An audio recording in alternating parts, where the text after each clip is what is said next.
జై సచ్చిదానంద. మీ అందరి మనసుల్లో కొలువై ఉన్న పరమాత్మను నేను హృదయపూర్వకంగా శిరస్సు వంచి నమస్కరిస్తున్నా. మరణం గురించి ఇంకా కొన్ని విషయాలు మాట్లాడదలుచుకున్నాను.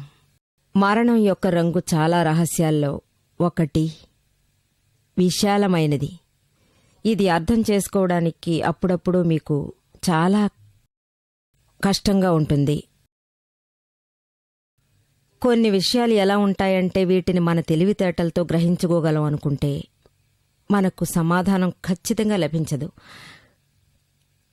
కానీ అనుమానంతో మనసారా లాజిక్గా అర్థం చేసుకోవచ్చనుకుంటే బహుశా మనకది అర్థం కావచ్చు. మరణం తర్వాత ఏం జరుగుతుంది అనే దాని గురించి తెలుసుకోవడానికి చాలా ప్రశ్నలు ఏర్పడుతూనే ఉన్నాయి. మనకు సంబంధించినంత వరకు ఈ ప్రశ్న ఎంతో చర్చించదగింది. దీని గురించి మనం ఎన్నో విధాలుగా అనుకుంటూ ఉన్నాం.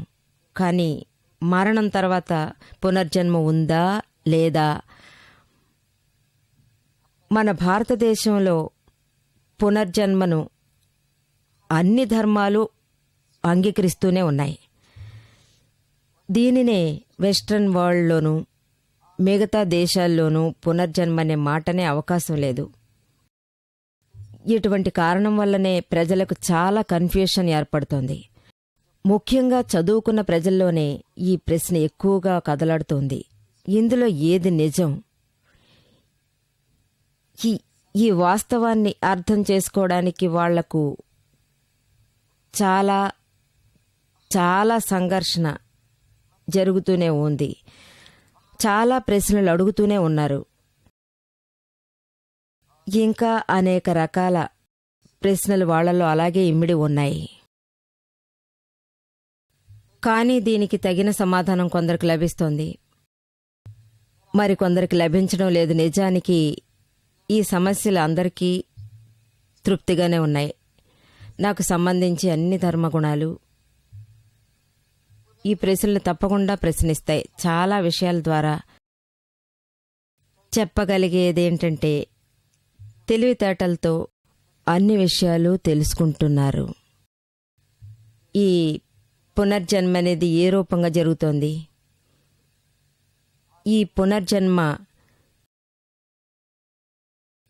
దీని గురించి చర్చలు జరిపి ఈ విషయం అనేక చర్చల్లో మనల్ని పాల్గొనేలా చేసింది. ఈ పునర్జన్మ అనేది ఉంది.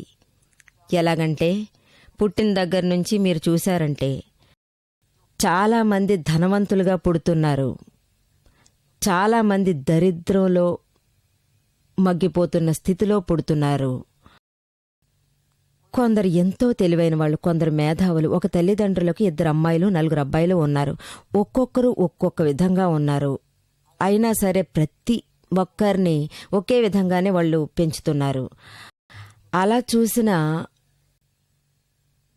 ఒక్కొక్కరిలో వేరువేరు మనస్తత్వాలు ఉన్నాయి. కొందరికి చాలా కోపంగా ఉంటారు,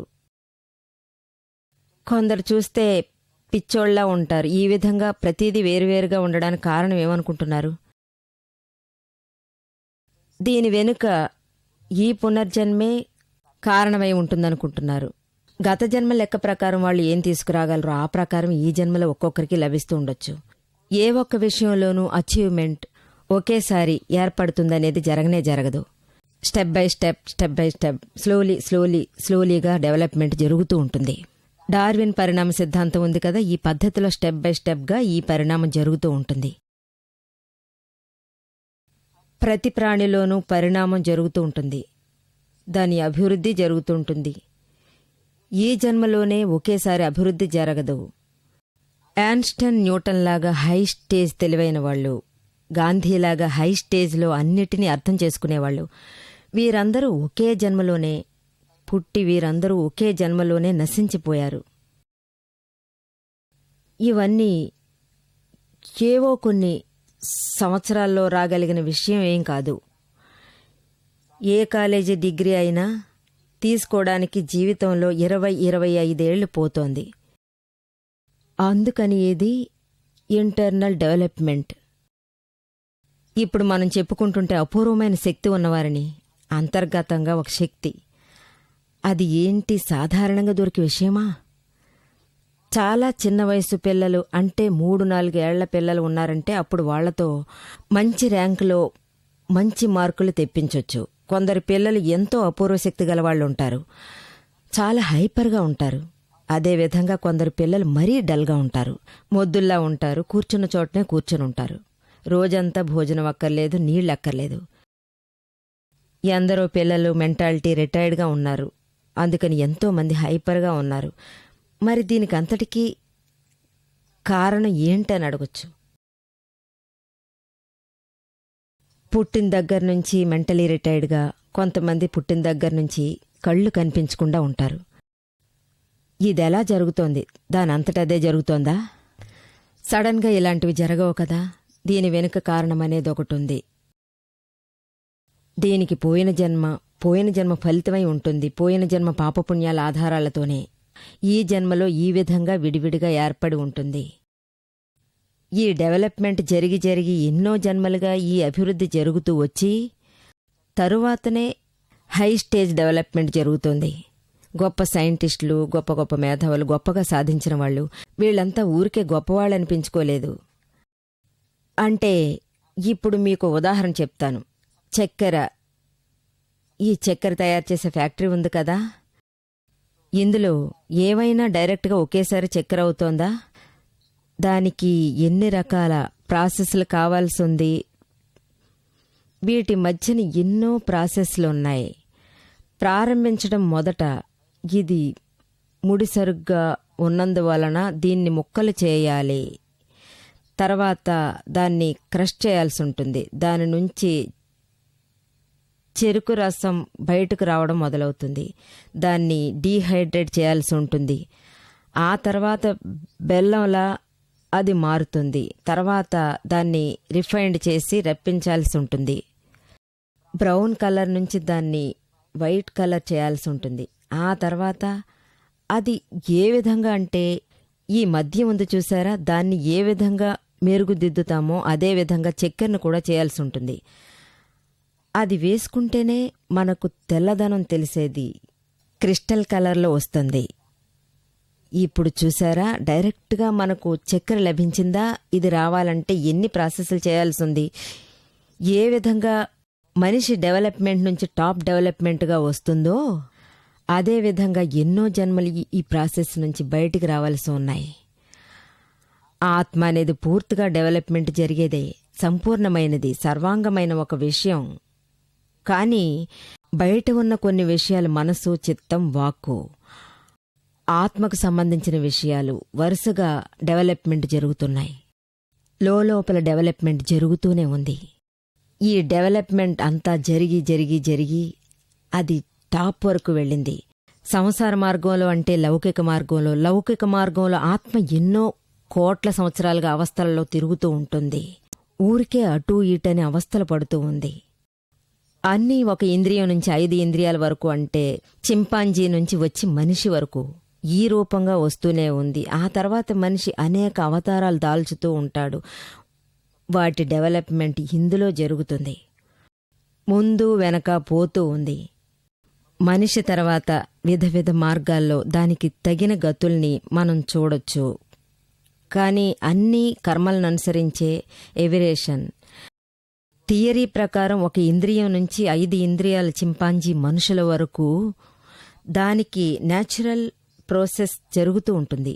ప్రకృతికి తగినట్టు జరుగుతుంది, ఆటోమేటిక్గా జరుగుతుంది. అంటే లౌకిక మార్గం ప్రవాహంలో మనకు ప్రాణం ప్రవహిస్తూ ఉంటుంది. ఇది కూడా ఈ విధిలో చేరేటప్పుడు అందులో ఒక విధమైన డెవలప్మెంట్ మనకు జరుగుతూ ఉంటుంది. అక్కడ సహజంగా ఉంటుంది. మనిషికి వచ్చేటప్పుడు ఫుల్ డెవలప్మెంట్ జరిగి అప్పుడే మనసు లోపల ఒక డెవలప్మెంట్ జరుగుతుంది. మనసు, బుద్ధి, చిత్తం, అహంకారం ఇవన్నీ డెవలప్మెంట్ అవుతాయి. ఈ అహంకారం డెవలప్మెంట్ అయిన తర్వాత అది వెంటనే తన చర్యే అనుకుంటుంది, నేనే చేస్తున్నానని. నేనే చేసేదాన్నో లేక ఇతరులు చేస్తున్నది అంగీకరించడం, ఈ పద్ధతిలో చెప్పే అహంకారం చేసేదానిగా మారుతోంది. ఇలా చేసేదానిలో ఉన్నందువలన కర్మ ఫలితం మనల్ని పీడిస్తుంది. ఈ పీడించిన కర్మ ఫలితాలు ఆటోమేటిక్గా వాటంతటి విడిపోతాయి. ఈ ఛార్జ్ ఎలా జరుగుతుందో అదే విధంగా ఈ డిశ్చార్జ్ కూడా మనకు జరుగుతుంది. అందుకని ఇదొక simple theory. Charge and discharge, cause and effect, cause and effect. Effect నుంచి కాజ్ వచ్చి కాజ్ నుంచి ఎఫెక్ట్ వస్తోంది. ఈ చర్య జరుగుతూనే ఉంది. అంటే ఇప్పుడు పునర్జన్మ గురించి మీకు కొంత అర్థమై ఉంటుంది.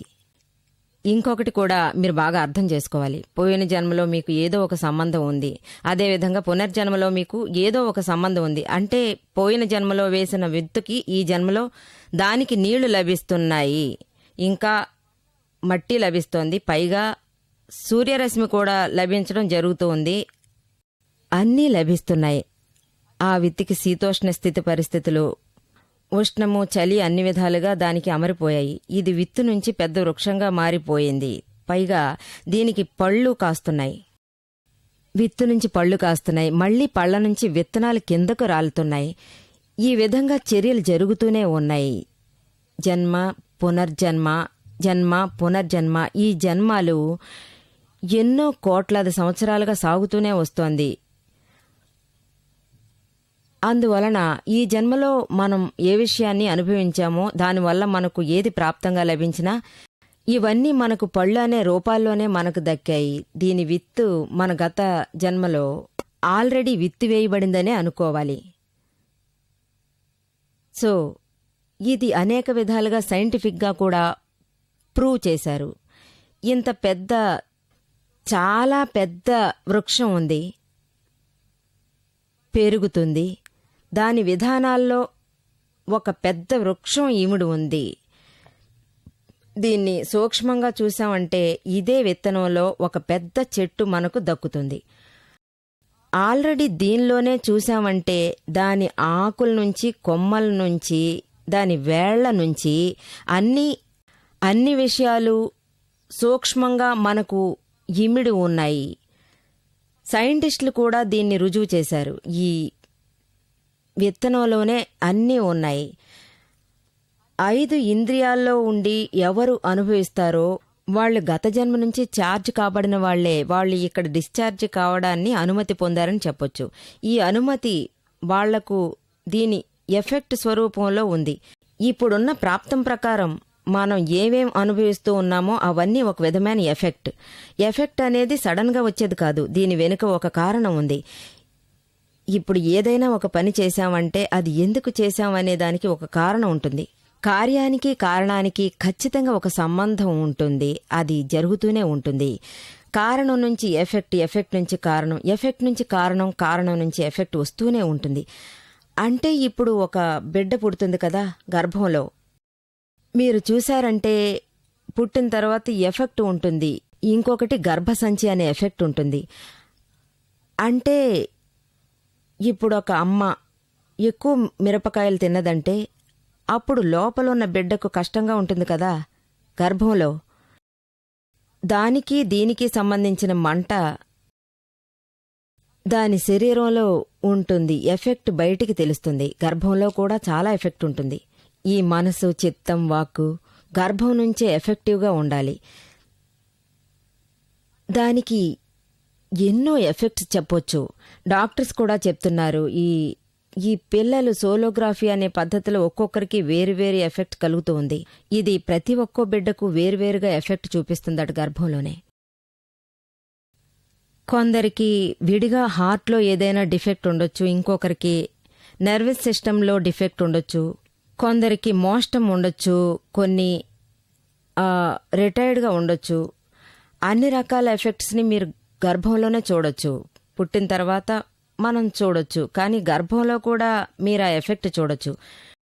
బిడ్డ కడుపులో ఏ రూపంగా కాలుతో తంతోంది, ఏ మార్పులనేది ఏ అమ్మ అయినా దాన్ని ఖచ్చితంగా గ్రహించడానికి వీలవుతుంది. లేదంటే బిడ్డ ఊరికే పడుకునుంది. ఇటువంటి ఎఫెక్ట్స్ ఉంటూనే కదా ఉంటాయి. ఏదైనా తింటే దాని ఎఫెక్ట్ లోపలికి పోతుంది కదా. మీరు ఏదైనా మెడిసిన్ తీసుకుంటే వాటి ఎఫెక్ట్ కూడా బిడ్డలకు ఉంటుంది. ఇది సైన్స్ యొక్క నియమమే. ఎఫెక్ట్ అనేది కారణమేమి లేకుండా రాదు. ఈ ఎఫెక్ట్స్ అన్నీ గర్భంలోనే చూపిస్తాయి.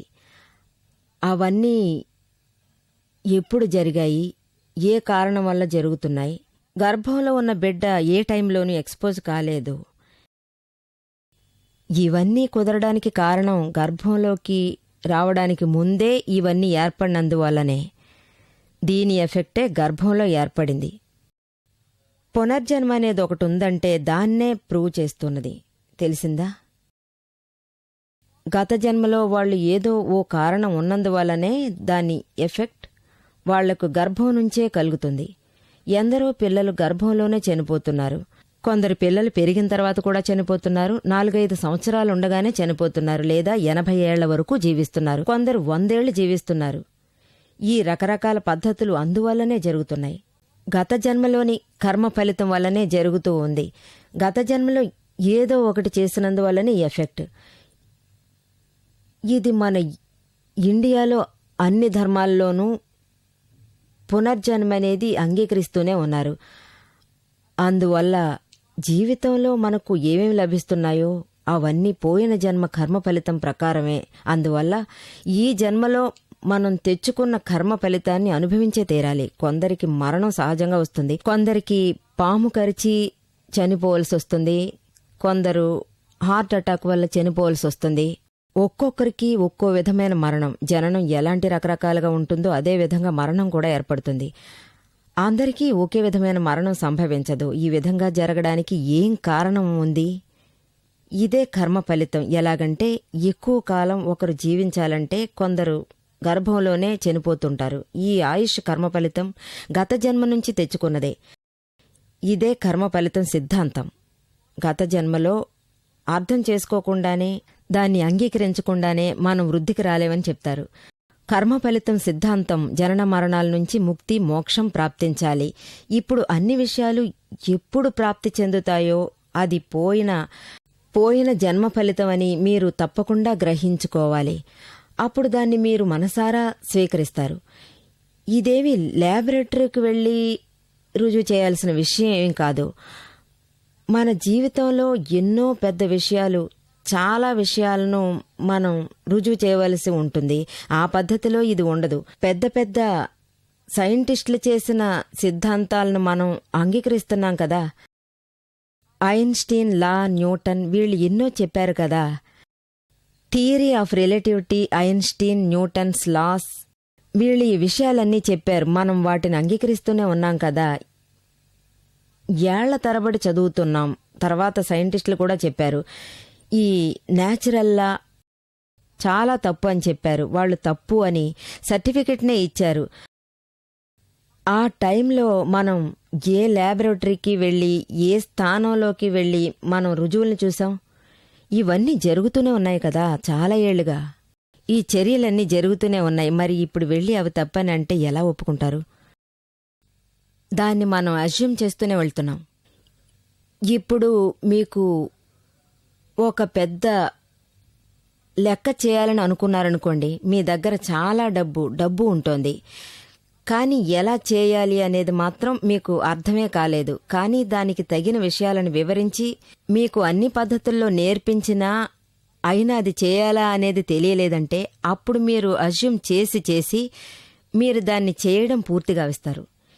ఇదే పద్ధతిలో గత జన్మలో మీకు బుద్ధి ఎంతవరకు అంగీకరిస్తుందంటే, మీకు గత జన్మ ఫలితం అనే వరకు మీరు వెళ్లారంటే మీకు ఆత్మ ప్రాప్తించడం ప్రారంభిస్తుంది. సంతోషం, ఆనందం కలుగుతాయి. జనన మరణాల వరకు ముక్తి చెందిన అనుభవం ఉంటుంది. అన్ని దుఃఖాల నుంచి ముక్తి లభించడం ఆరంభమవుతుంది. ఈ పద్ధతిలోనే మనం కొన్ని విషయాలను సపోజ్ అని చెప్తూ 100% దాన్ని అంగీకరించాల్సి వస్తుంది. మనకు లోపల కోపం, గౌరవం ఏర్పడతాయి. ఇలాంటి ఇన్స్ట్రుమెంట్ని ఏ ల్యాబొరేటరీలో మనం టెస్ట్ చేసి చూస్తున్నాం? మెజర్ చేయడం వీలవుతుందా? కానీ మనం అనుభవం వల్లనే దాన్ని తెలుసుకుంటున్నాం. బయట మనకు తెలియడం లేదు, కానీ లోపల తెలుస్తుంది కదా. మనసులో ఎన్నో దిగుళ్ళు ఉంటాయి.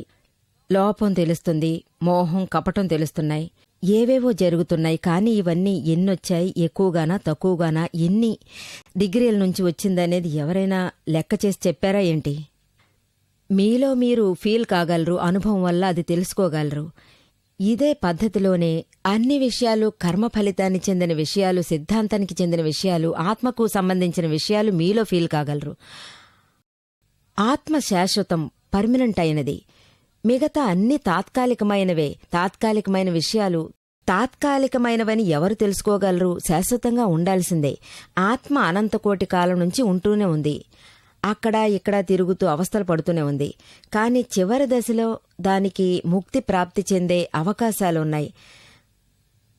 అయితే ఈ విధంగా ఎన్నో సమస్యలు, ఇందువలన మీరు పునర్జన్మలో వీటన్నిటినీ ప్రూవ్ చేయగలరు.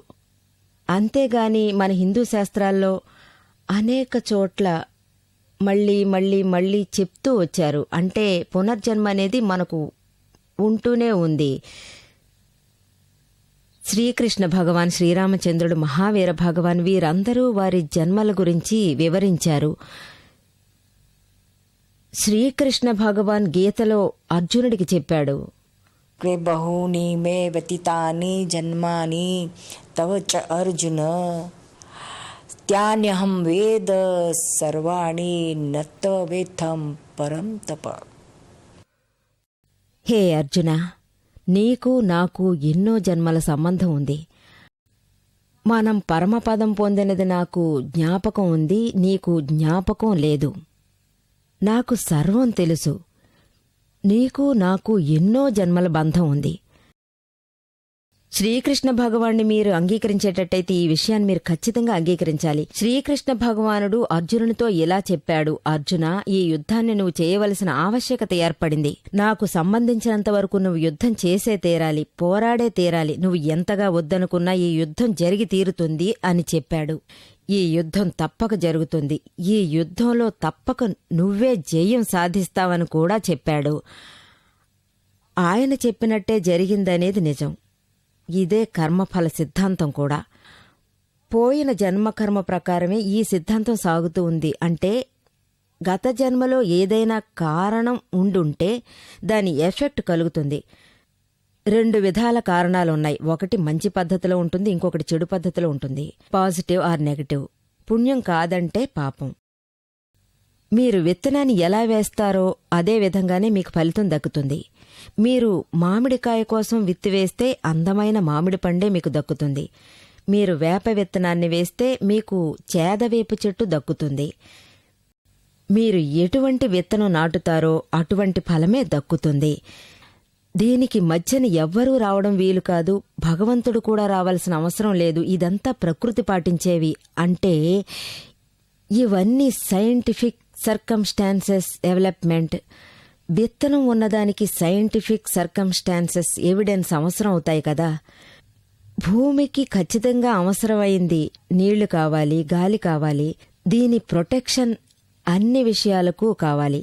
అన్నీ కలిస్తే అప్పుడే ఈ విత్తనం నుంచి మనకు ఫలం దక్కుతుంది. గత జన్మ నుంచి తెచ్చుకున్న కర్మ ఫలితం ఉంది. దానికి ఫలితం పుట్టేటప్పుడే, పుట్టిన దగ్గర నుంచి ఉన్నంత వరకు 5 ఇంద్రియాల వల్ల, ఈ 5 ఇంద్రియాల వల్ల వచ్చే అనుభవం అనేది ఒకటి ఉంటుంది కదా, అవన్నీ మన ఫలితం వల్ల వచ్చిన స్వరూపమే. ఇది మనం అనుభవంతోనే తెలుసుకోవాలి. జై సచ్చిదానంద.